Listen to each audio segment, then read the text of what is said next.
Bonsoir à toutes et à tous, bienvenue dans 18h15. Cette semaine, vous le savez, depuis le Salon des Créateurs, où on retrouve à présent Cory Gwen. Alors elle est en train de discuter avec sa clientèle. Bonsoir Cory Gwen. Bonsoir monsieur. Bonsoir. Alors vous êtes de Bretagne, je pense que le nom... Nord, oui, Côte d'Armor, Bretagne, absolument. Et qu'est-ce que vous proposez ici au Salon des Créateurs du Mans? Eh bien écoutez, j'ai la chance d'avoir été invitée par l'association des artisans du Mans. Et je propose des bijoux originaux. Qu'on appellerait des bijoux de caractère, c'est-à-dire des bijoux qui ne ressemblent pas à d'autres bijoux. Voilà mon point de vue. Donc des bijoux en fonte d'étain, l'étain étant un matériau qui font à basse fusion, qui n'est pas soumis au poinçon, donc qui n'est pas très coûteux, ce qui permet de faire des bijoux qui sont accessibles.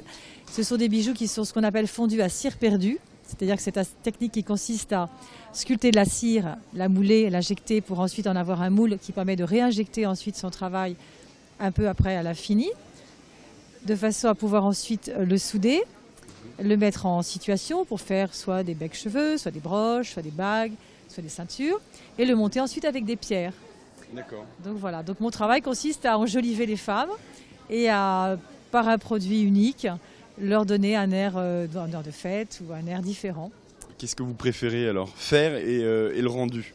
Alors j'aime faire les choses un peu plus techniquement difficiles ou originales ou pas déjà vues, comme des pièces par exemple qui ne se ferment pas ou des pièces qui sont un peu spectaculaires parce que la qualité des pierres est un peu exceptionnelle, comme ce lapis afghan, ou des choses un peu hétéroclites avec de la laine feutrée, avec des brandebourgs d'épaulettes de général, des choses que vous n'aurez pas l'opportunité de retrouver dans une boutique, disons à la mode. Moi je fais des choses un petit peu hors du temps.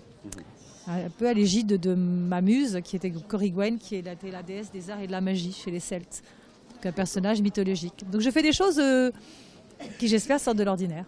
Et qu'est-ce qui plaît le plus alors? Alors je ne sais pas ce qui plaît le plus. Peut-être que mes clientes pourraient dire ce qui plaît le plus. En ce qui me concerne, je ne suis pas très vigilante sur ce qui peut plaire le plus. Ce qui m'intéresse, c'est ce qui va correspondre un jour ou l'autre à quelqu'un. Donc c'est pas dans la quantité, c'est plutôt dans l'originalité, avec l'idée que la vie est trop courte pour s'habiller triste et que donc autant se faire plaisir avec des choses qui nous ressemblent. Très bien. C'est votre premier salon ici? Absolument. J'ai un très bel accueil au Mans et j'en suis très, enfin non pas surprise, mais en tout cas très heureuse. Et donc voilà, je vois. non, j'ai été très bien accueillie et j'aimerais beaucoup revenir l'année prochaine, pourquoi pas. Et sinon, le reste de l'année, où est-ce qu'on vous retrouve? Alors on me retrouve dans ma galerie au Manoir du Cosquer à Pommery de Jody, en Côte d'Armor.